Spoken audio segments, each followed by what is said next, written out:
So let's talk about how to choose the right property management company to work for. First of all, there's commercial and residential. Now this channel is all about residential, so we're scratching the commercial. So when you go looking on the internet to find some property management companies to get some work with, first thing you're going to look for to delineate is you're going to find your commercials and your residentials, throw away the commercial, now you've got residential.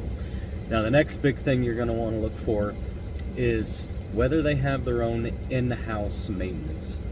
Now this is kind of a big scam. I had a big company here actually offer me one of 5 LLCs underneath their umbrella corporation to run a maintenance department. What I ultimately figured out was they saw how much work I was knocking out and they saw how much I was making.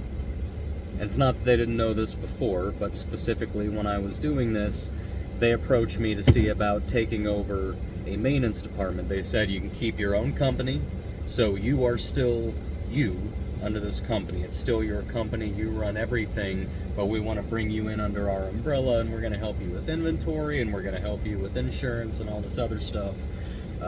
So no. Essentially what they do is a lot of property management companies will have a separate maintenance company that falls under the same corporate umbrella, but with a different name. And you can put this different name legally on all your paperwork, on everything that you do. It doesn't have to be obvious that you're actually all part of the same company. So then they will assign out all of their work to their company and then get quite a bit of the percentage of what that company makes. So look for anybody with in-house maintenance. You can usually tell when you're reading the website. Just click on their websites, go down. They're going to have information for homeowners to tell them how well they're going to take care of them. And under maintenance, they'll say, we only use the best, verified, background checked contractors and subcontractors, which means there's somebody you want to talk to. You don't need a contractor's license. Those are the ones you want to talk to. The other ones will say, we have our own in-house maintenance team to guarantee blah, blah, blah. So just forget those. So now you're all the way narrowed down to most of the property management companies that you're going to find. Some of them are big, some of them are small. I find that the really big nationwide ones, sometimes they're okay, but I don't like them as much because the people here locally, their hands are more tied with a lot of policies and procedure. Now you're going to find some smaller ones too, and I've done some work for them, and they're honestly not bad, but the thing is, they're used to having one handyman that's their handyman. They're going to hope that you can answer all kinds of emergency calls anytime, day or night. They're going to know you on a very personal level. And for me, that's not as conducive as I want it to be to running a business. I don't want the people that send me work feeling like we're best friends. Now, I do want them to feel like we have a good rapport and a good relationship, but it's a business relationship. So I stay away from the teeny tiny ones. I don't always stay away from the big ones, but for the most part I stay away from the big ones. And then within the middle, there's some things you're going to want to know. Now I'm going to give you one example. One of the first big companies I worked for, I don't do any work. Well, I shouldn't say none. I have a move out coming up soon, but I went from doing 3-4 jobs a day for them to doing almost none. And the reason was because this company wants to be big, they want to be profitable, they're very driven, like kudos to them for their company. But the problem is they're so damn picky about money all the time. And they don't even know what things should cost.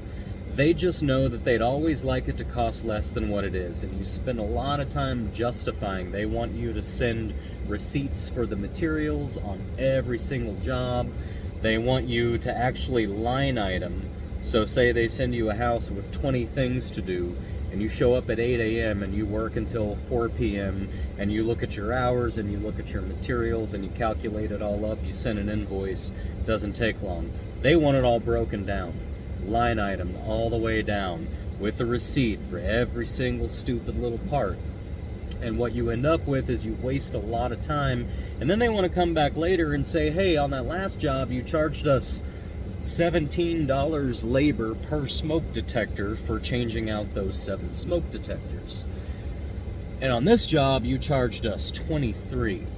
And the honest answer, and it's the answer I give them, but the honest answer is just, hey, you know what, I showed up and I worked all day and I came up with my price, but then because you needed it broken down by line item, I went in and just started assigning numbers to things, saw what they added up to, and went, nope, I need to lose a little bit, or I need to gain a little bit, so I added a few to these and I subtracted a few to these because you needed it line itemed. But honestly, nobody else wants it line itemed, and it takes me more time, so no, I don't have a specific price per smoke detector when it's 7 smoke detectors on a job of 20 other items.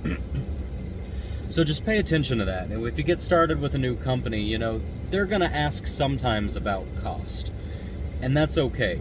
You'll know when it's reasonable and you'll know when it's not. You'll know if you charged maybe a little more than you could get away with, or you'll know if you charged a little less, or if the materials cost more, or maybe you legitimately had to put 5 hours into a 1-hour job because things went wrong. You'll know. But what you need to be looking for is when these companies start constantly, even without any good reason to think that something should have been cheaper, they're just always wanting things to be cheaper. And like I said, good for them. You know, they're trying to run a profitable company, but so am I. And there's so many other companies that don't do that. Now, another thing you want to ask is how often do they pay? Now, a lot of these places, they can tell you we're net 15, net 30, net 60. That doesn't usually mean anything. I mean, it does mean that they'll try to pay you within a certain amount of time, but these people who assign the jobs and who do the payments, they have a general idea. You know, my main company right now, they pay weekly. And it's not the same day every single week. It's actually changed over time, but generally speaking, I can assume going in when I'm spending my money on the materials, I can typically assume within about a week and a half at worst, I'm going to be getting all this materials money back to reinvest into new jobs.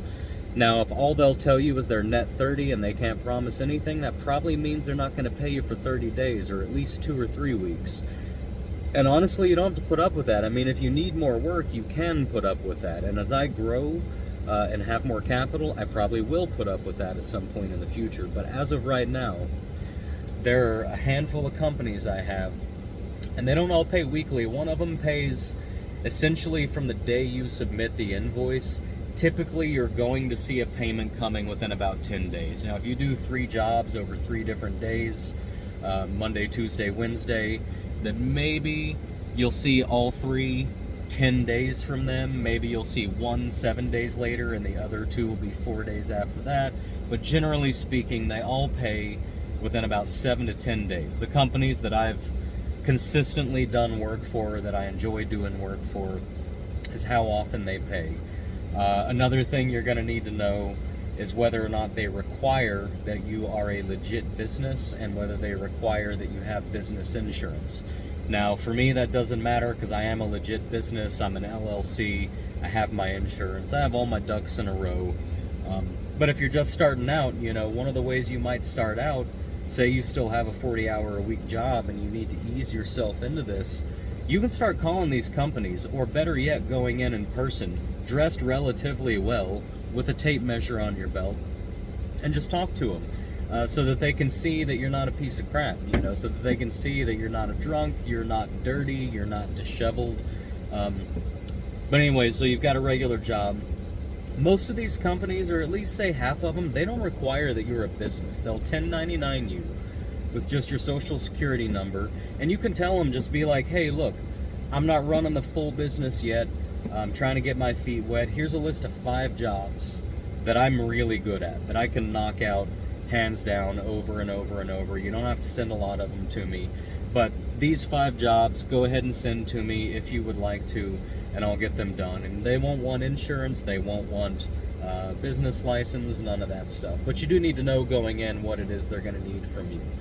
So once that's taken care of, so now you know that they're residential, you know that they're not a huge nationwide company, you know that they're not doing their own in-house maintenance, you know that they're not too small of a company, you find out that they tend to pay, just word on the phone, they just say, yeah, we usually pay within about 1 to 2 weeks. That's great, that's really good.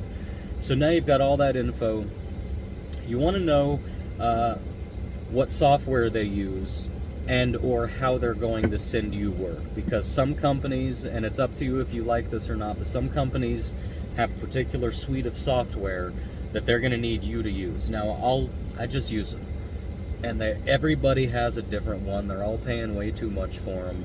I will use them all, but some of them you'll have to really know and understand how to use, and some of them are just like, we just text you the job and the tenant info, and then you call the tenant and, do the job, send us an invoice. But find out how they're going to get their jobs to you. Find out what kind of timeline they typically expect their jobs to be done within. One good piece of information you should know is when they have a move out, they need to have that wrapped up and invoiced by a handyman within 14 days of the move out, which usually means within about a week, maybe 10 days at the most, of when they give you the job. They're going to need it not only completed, but also invoiced completely and correctly. Make sure these are good people, because essentially, and that's why I say you should really, if you can, go into the office and talk to them, or at least pay a lot of attention with your text messages and your phone calls to their demeanor and their attitude. These people, if you start working for them, are going to get to know you. You're going to develop a rapport, and again, you shouldn't become besties with them. You don't need to be their friends. This is a business relationship, but business relationships can be very close. They can include trading back jokes or sending funny memes. You can laugh on the phone with them. They get to know you and you get to know them, and so they're going to become a regular part of your life. Make sure that they're just laid back, cool people, because you don't want to work for somebody who's anxious and who's too upbeat and too excited, or even too depressed. Like, just find people that you get along with. And that's about it for finding your property management companies. It's all trial and error. You're going to find one or two, you're going to do a little work for them, and you're going to notice that there's things you like about them and that there's things you don't like about them. And in other companies, you're going to find out that there's more things you like about them and less things you like about those guys. And so what you start doing is the companies you like, knock that work out quick. Keep working for the other ones because you need work. But the ones you like, knock it out quick. If they pay you quickly, get on those jobs quickly. If they treat you well, if they don't complain and ask a bunch of questions about why did you charge this much money for this particular job, but when you find those and they send you a move out, even if you need to maybe bump one or two other jobs, get over there and knock that move out in a day or two, because they will love you for that. They need to get cleaners in. When the cleaners are done, they can get new tenants in, and their homeowners are very happy when they turn around a rental in like 2 or 3 weeks. They barely even miss a payment. So yeah, just get to know them, test them out, work with them. It's going to be very important that you do pick the right companies. And if y'all have any advice for me too, I haven't done a perfect job. I still work for people I don't like, and I still don't have enough work with some people that I do like just because they have other handymen that they like better. So let me know what you think about this, but pay attention when you go to pick these companies, and pick them carefully, because they can make your life hell or they can make your life great. Take it easy, guys.